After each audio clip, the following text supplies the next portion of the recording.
Hello, hi. Okay, so I'm making my video, and I finished watching season 8 of Supernatural, and season 9 is loading at the moment.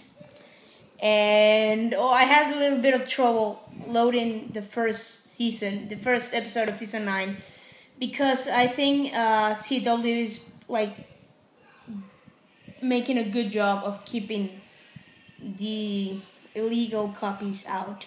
Actually, I have this little thing that I can watch. I can watch anything on American TV networks as long as they have it on their websites. Like I can watch SNL episodes and stuff. But for some reason, I don't know if it's happening on the whole. Like also happening if you try to access the CW website from there, or it's just the thing I have isn't working. I can't watch the Supernatural videos. It shows like broken link little thing, so I couldn't find it. But I finally found it and it's loading. And okay, so Supernatural. I think we should do like we did Doctor Who episodes of this, like videos, and we should talk about Supernatural. But for now, I'll say that I really liked the last season. Like the 8th season, I liked it better than the 7th. And we should talk about that. It'll be fun. And okay, so I remember I was talking about how I'm not sure if I said it on a video. I was supposed to clean my TV room. It had a lot of like stuff, and I finally did it. Let's see if it shows. Like it's clean there, and I rearranged stuff. And I did that yesterday. And I also made, okay, so I'm gonna show you that. I also made with an old vinyl album, I made a clock. So I'm just taking it. So I made this. Yes, I know it doesn't have numbers, but I love it, and it's working actually. Like it moves. So yeah, I made it, and I feel awesome because I never do this kind of cool stuff like you knit and do awesome stuff. I make clocks, which actually wasn't that much because I just got a clock and taped it and put this Lego thingy, and I just hang it there. Like, okay, it's not gonna show because there's no light there, so I'm just gonna hang it. So yeah, I feel like I feel useful and like I can do stuff with my hands. And what else? Okay, so yeah, I went out today and I got Doctor Who season 1. And yes, so we don't get Doctor Who here, as I have told you, only on BBC, and we don't, like, when you get your cable thing, you don't get BBC, like we get Warner Channel or stuff like that. We don't get BBC, but my mom's got it on her TV. Anyway, Doctor Who isn't a thing here. Almost no one watches Doctor Who here. And I tried to get the seasons before, but you have like to order them, and since they import them, it's more expensive. But I found season 1, and I bought it, and I'm so excited about it. And okay, so that's that. And okay, so yeah, I wanted to talk about the movie Much Ado About Nothing. And okay, so you've read the play. I haven't.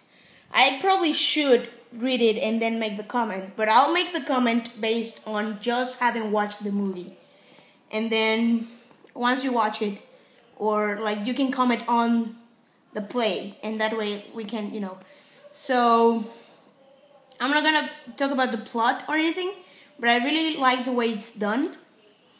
And I'm not gonna spoil things, but it's pretty awesome. Well, you probably know about this because you heard about the movie before I did.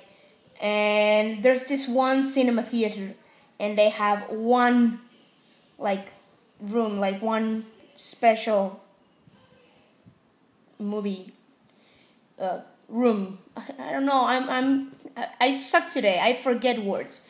Anyway, so they have this like art cinema showing thing, and they have like one room in the whole theater or one theater in the movie theaters. Okay, whatever. So they have one and they show art movies, art and cinema art or art cinema, whatever. And they had that one, and I went with my mom and I saw it, and it was awesome. I really liked it. So the movie is black and white, and Joss Whedon directed. I'm not a big fan of his camera work. It felt kind of like college, like kind of experimental, some of the angles. It wasn't bad, and the camera work isn't bothersome except in a few scenes. But I really like the movie. So it's black and white, and it's present day adaptation. But, and I really like this, everyone keeps the dialogues, like the Victorian Shakespearean dialogues. But it's not like when you get Shakespeare adaptations. You get either the Merchant of Venice style, where everything is like dated back with the costumes and, you know, the way they act, and everything's theatrical, like if you were watching a play.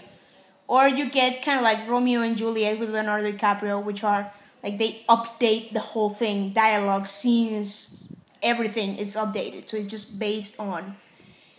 But this one, I got the feeling that it was just like, let's take the story and make it like it's happening now, like Sherlock, you know, like they try to keep these stories as close as possible, but he's not gonna go to the library. He's gonna take out his cell phone and look for stuff.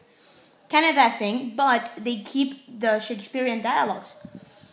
Just the dialogues, because the body language and acting and everything is actual.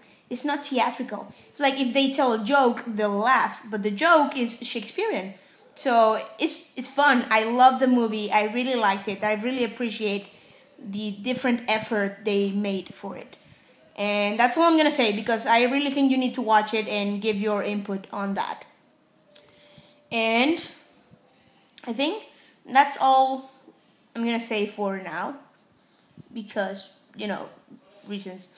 There's a new Star Wars TV thing, I think, coming out, a new cartoon series. I get the feeling it's not going to be so Clone Wars-ish. Like, it's not for kids particularly, but it's going to be set between episode 3 and 4. So, like, the 18 years between the rise of the Empire and A New Hope. So that's going to be exciting. I'm really excited about Star Wars, as you know. And yeah, so that's it for today. I really wanted to make the video, so I'll plan more the next one. But yeah, great talking to you. Talk to you later. Okay, this thing.